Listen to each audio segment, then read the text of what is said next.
Alors salut les amis, petit menu lâche pluvieux, là il paraît qu'il y a une tempête qui arrive, donc j'en profite pour sortir mon chocolat et j'en profite pour faire un menu lâche. Pourquoi ? Parce que je viens d'avoir une petite inspiration. Je viens de croiser une fraise des bois, une fraise sauvage. Alors je sais pas si vous connaissez, je sais pas si vous avez déjà vu ça, mais voilà, dans ce menu là je vais vous partager ma réflexion sur les fruits, parce que voilà, il y a plein de débats sur l'alimentation. Vous savez comme moi vous savez déjà que moi je suis passionné par ça, et que on entend tout et son contraire, on sait pas quoi faire. Tiens, j'en vois encore des milliers là devant moi, super intéressant. Hop, je vais en prendre quelques-unes, on va goûter tout ça à la maison. Ouais, quand vous voyez la gueule d'une fraise des bois, vous vous dites c'est ça une fraise, parce qu'il faut savoir que tout simplement les fruits qu'on a en supermarché, c'est pas les fruits que Dame Nature a voulu, ou que Dieu a dessiné. L'homme est passé par là, comme énormément de choses, et ça on l'oublie, ça on s'en rend pas compte, et c'est un truc auquel on ne pense pas quand on s'intéresse à l'alimentation saine en particulier, et qu'on se met à se dire il faut que je mange plus de fruits machin, et sans réaliser que des fruits vraiment, parce que quand on cherche une alimentation saine, en tout cas moi c'était ma démarche, c'était d'aller vers le plus naturel, le plus sain, hein. On commence par le bio, ensuite on va vers le plus brut et non transformé possible, et on en vient à se dire waouh, ça serait trop stylé si je pouvais vivre de la cueillette et de la chasse, quoi. Et là tu vois que c'est beaucoup plus compliqué que pour nos ancêtres qui n'avaient pas vraiment à se poser la question, et surtout que tu te dis ça devait être une vraie galère, une vraie tannée, parce que des fruits il n'y en avait pas tant que ça, hein. C'est l'homme qui a créé les fruits, et ça faut le savoir. Je vous partagerai en description un article, si je le retrouve. Non, je vais le retrouver, je pense, assez facilement. Je pense qu'on le retrouve facilement sur Google, hein. Vous cherchez l'origine des fruits, ou les fruits avant transformation, enfin un truc du style, je vais vous le mettre.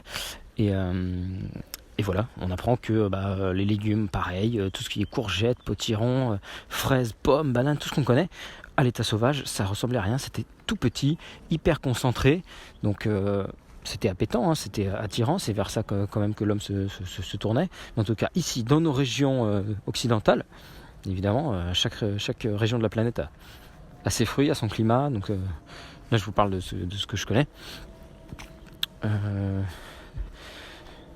Évidemment, les singes en Afrique, ils trouvent des trucs hyper stylés. Voilà, il y a des mangues, il y a des bananes, mais voilà, les trucs qu'on a ici ne sont pas naturels. On peut pas vraiment leur donner le titre de naturel. Donc, c'est ce qui montre.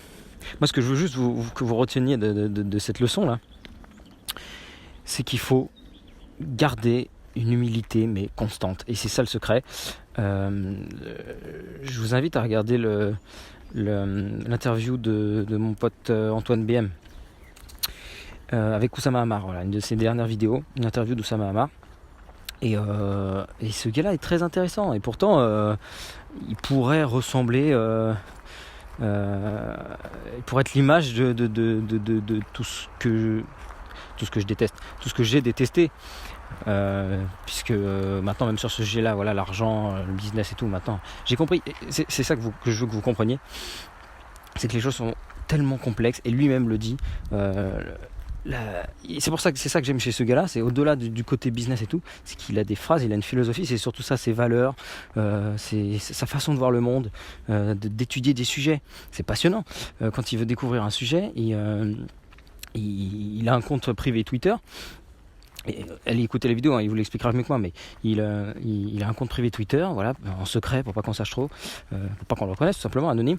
Il s'abonne par exemple à tous les biologistes, tous les grands savants d'un domaine, et pendant un mois il bouffe tout leur contenu, et là il devient du coup il comprend les jargons, il comprend tout, et il devient le boss. Tu peux t'amuser à suivre des mecs comme ça, des astrophysiciens et tout, des trucs hyper complexes. En un mois tu commences un peu à rentrer dans le milieu, dans le délire, et à comprendre ce qui se passe, et ce qu'il dit, et voilà, ce qu'il dit, et ce qui m'a marqué, c'est que on n'atteindra jamais la vérité dans aucun domaine. Par exemple, il donne un exemple pour l'épigénétique, la génétique. La génétique, on pensait que c'était de telle manière. Ensuite, on découvre l'épigénétique, ça s'exprime en fonction et tout de l'environnement. C'est plus compliqué que ce qu'on pensait. Ensuite, on découvre qu'au final, il y avait tout un ADN poubelle qu'on avait dégagé, on se disait ça sert à rien, au final c'est utile. Enfin c'est comme ça pour tout, pareil pour les calories.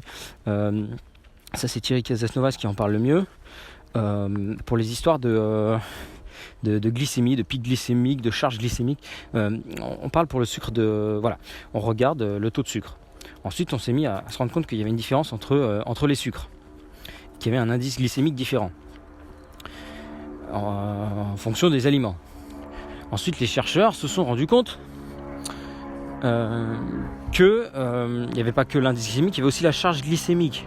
Et puis dernièrement encore, des Israéliens qui dans une étude ont découvert que en fait, ça dépendait complètement des individus. Donc on n'en sait rien de ce que les aliments contiennent en sucre ou pas. Et c'est ça la conclusion, c'est qu'à chaque fois qu'on pousse un domaine au maximum, on se rend compte qu'on est loin du compte, que plus on en sait, moins on en sait au final. De tout ce que je sais, c'est que je ne sais rien. C'est comme ça, c'est ce que nous demande. Ça, c'est ma petite touche catho, ma petite touche religieuse, spirituelle. C'est ce que nous demande le puissant. C'est ce que nous demande Dieu, c'est de faire preuve d'humilité, c'est tout. Alors, ça n'empêche que on peut s'amuser à chercher la vérité. Justement, c'est pour nous motiver, parce que sinon, on n'aura aucun quelqu'un qui a atteint le nirvana, là, qui est tout puissant, il n'a plus envie de vivre, il s'arrête, il est comme ça. Donc pour que la vie perdure, il doit perdurer un mystère, une quête à laquelle on doit courir sans fin comme ça. C'est génial qu'on ait toujours des choses à découvrir, qu'on puisse aller toujours plus loin, toujours plus en profondeur dans les océans, toujours plus loin dans l'espace. Mais il faut juste garder un équilibre et garder une humilité. Et tout ça ne doit servir qu'à se rendre compte qu'on n'est rien, qu'on est tout petit. Et si c'est juste pour se la péter et se dire je suis tout puissant, j'ai inventé, j'arrive à guérir les cancers, je suis en blouse blanche, j'ai fait 10 ans d'études, je suis le boss. Non, t'as fait 10 ans d'études, tu dois faire preuve de plus d'humilité que celui qui en a fait 0. Ok ? Plus tu en sais, plus tu te rends compte de la grandeur du truc, plus tu te rends compte que tu es loin de la vérité. Donc il faut arrêter d'être sur des trucs hyper... je vous accorde que c'est compliqué, hein. C'est un équilibre à trouver, je vous dis. C'est un équilibre entre... Parce que sinon tu peux te dire aussi, c'est bon, j'arrête, je laisse tomber, je fous rien, je m'intéresse à aucun sujet, puisque de toute façon, tout est faux, tout est bidon. Non, il faut... C'est ça qui motive à la vie, c'est c'est ça qui m'accroche. Je me lève le matin, j'écoute des trucs, j'adore ça, c'est ce qui me maintient en vie, ce qui me motive même à faire des tâches ménagères, des trucs. Moi ça me dérange pas, hein. Passer le ménage pendant 4 heures, ça ne me dérange pas. Il suffit que je me mette un bon bouquin, un bon truc qui motive, un truc hyper intéressant qui m'accroche le cerveau, et j'adore ça.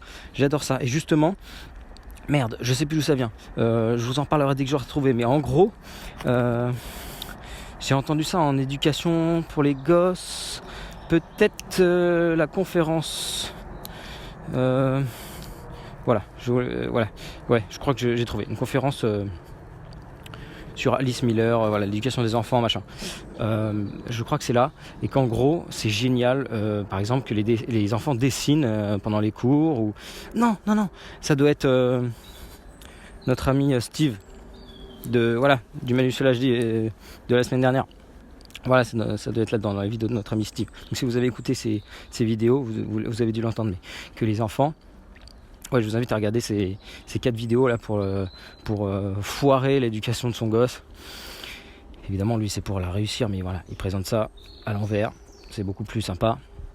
Comment foirer l'éducation et la réussite de son gosse.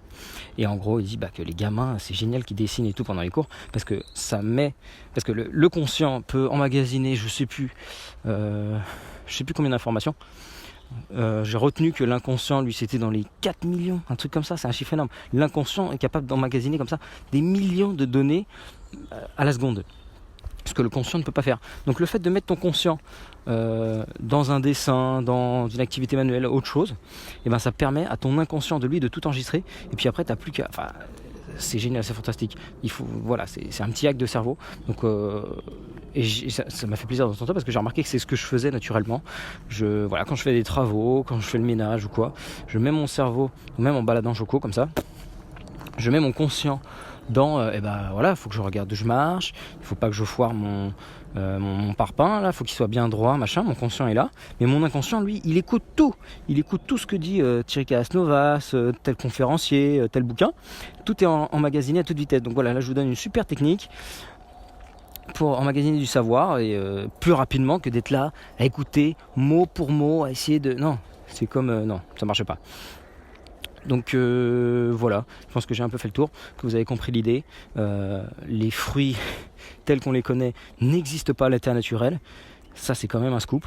Moi, ça m'a fait drôle quand j'ai découvert ça. Donc voilà, tout est beaucoup plus complexe.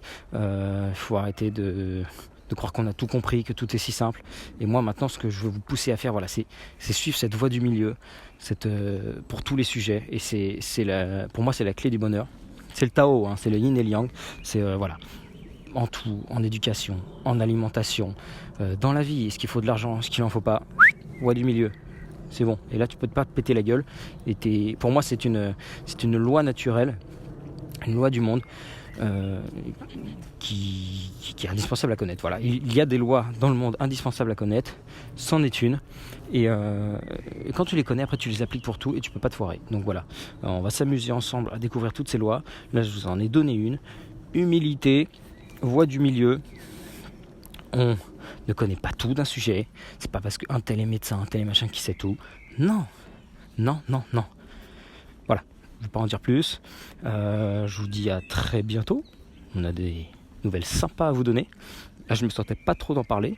Vous aurez peut-être deviné de quoi il s'agit. Et je vous dis à très bientôt. N'hésitez pas à vous abonner, à liker si ça vous a plu. Et puis on se retrouve très vite. Je vous assure que pour l'instant, c'est encore compliqué. Voilà. J'ai pas envie de vous en dire plus. J'ai envie de vous annoncer ça d'une meilleure manière que... Bon, bref, vous avez compris. Allez, je vous dis à très bientôt les amis. Salut.